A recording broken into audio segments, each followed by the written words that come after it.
resentful of the amount of publicity that she was getting. And in some sense, you could argue that she fell for the same message that a lot of young women fall for, which is, if I just changed aspects of my eating, I too could achieve that level of success. She got to this point where everyone was like, oh, wow! She had the figure, the dresses looked just spot on. But just a year later, the press were beginning to worry. Nicole's emaciated appearance led them to speculate that she could be developing an eating disorder. Nicole brushed off the concerns, claiming she was naturally skinny. She'd only needed to lose a few pounds because of a stint in drug rehab in 2003. Some would say that this is her new addiction, just stopping food. It's a drug to many people. If they can control their food intake, then they are in control of their lives. Dieting and extreme dieting, they develop psychological rewards for doing it. In some sense, they get attention. They get that feeling of mastery and control. When Nicole's weight plummeted to less than 7 stone in 2006, the press actually feared for her life.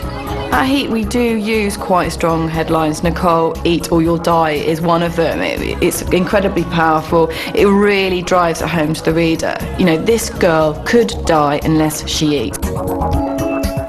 She's tiny. She looks like a child. And the pictures of her in the yellow bikini that I've seen recently, it's too thin. The body mass index uses your weight and height to calculate how much of your total body weight comes from fat.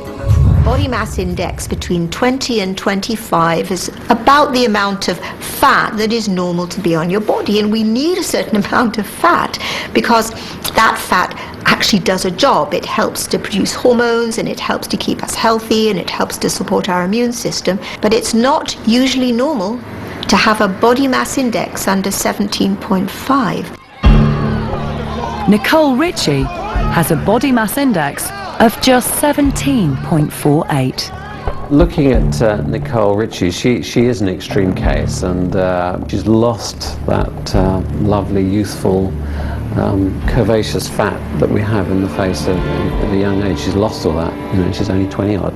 Nicole Ritchie is 24 years old, 5'1", and weighs around 6 stone 9 pounds. According to aging expert Dr. Kyriazis, Nicole's skeletal frame is 15% below her healthy weight. So will rail-thin Nicole even make it past 60? In my opinion, based on my calculations, Nicole Ritchie might die at the age of 63, and that allows her a lifespan of another 38 years. And I thought that was very dramatic, because for somebody of that age to have only a likely lifespan of another 38 years is quite depressing, really. Coming up after the break, more jaw-dropping pictures of the stars as you've never seen them before. And we reveal who will have the dubious honour of being our most extreme skinny celebrity. In my opinion, based on my calculations, she is likely to reach the age of 54, and that means that she only has 22 years left to live. Extreme skinny celebrities can now reveal our final 2 most super thin stars. Some women, like Oprah Winfrey and Kirstie Alley, can't seem to stop yo-yoing up and down the scales. But when it comes to fluctuating weight, Hollywood A-lister Renée Zellweger is the yo-yo mama.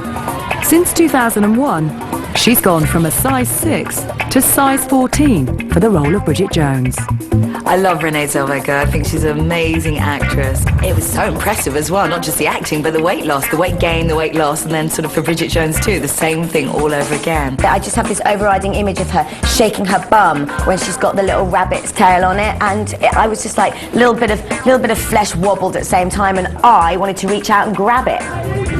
Off-screen, Renée was surprised to discover men took more of an interest when she was blessed with Bridget's extra pounds.